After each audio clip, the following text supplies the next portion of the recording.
अनंतकोटी ब्रह्मांड नायक राजाधिराज सच्चिदानंद सद्गुरु श्री ब्रह्मचैतन्य महाराज की जय।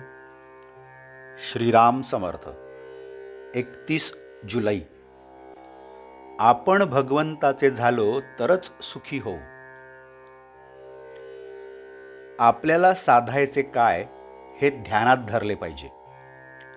परमात्मा साधायचा आहे आणि शरीर आणि प्रपंच ही साधने आहेत हे पक्के समजावे।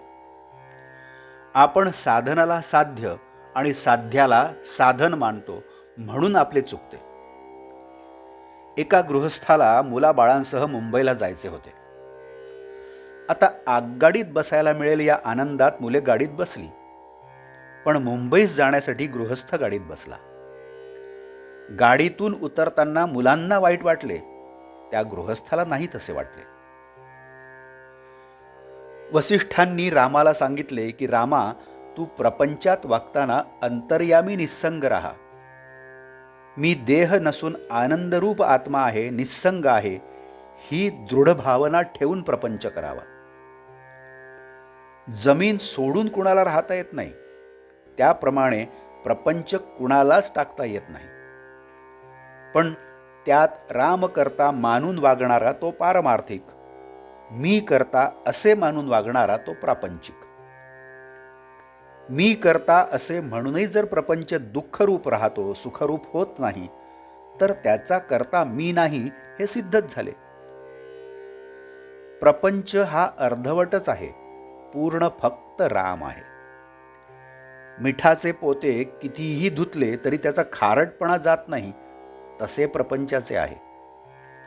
म्हणून परमार्थ हे ध्येय ठेवून सुलभ असे साधन जे नामस्मरण ते अखंड करावे। प्रपंचात आपण किती कष्ट करतो, तितका मोबदला मिळत नाही तरीही कष्ट करतो। परमार्थात तसे नाही। परमार्थ जितका जितका करावा तितके तितके समाधान अधिकाधिक असते। आयुष्यभर प्रपंच केला तर मृत्यू समयीही प्रपंचच आठवेल, म्हणून प्रपंचाचा हव्यास धरू नये। प्रपंचातल्या वस्तू आज ना उद्या जाणार हे जाणून त्यांच्याबाबत अलिप्तपणाने वागावे। ही वृत्ती अभ्यासाने आणि वारंवार विचाराने वाढवावी।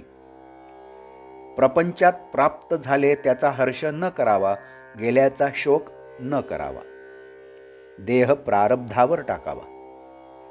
हे साधायला एक मोठी परिणामकारक आणि सोपी युक्ती आहे, आपण रामाचे व्हावे। राम ठेवील तसे समाधानाने राहावे।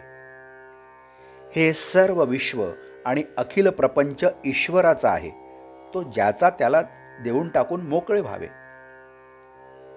सर्व ईश्वराचे आहे, माझे काही नाही असे समजणे म्हणजे ईश्वरार्पण करणे आहे।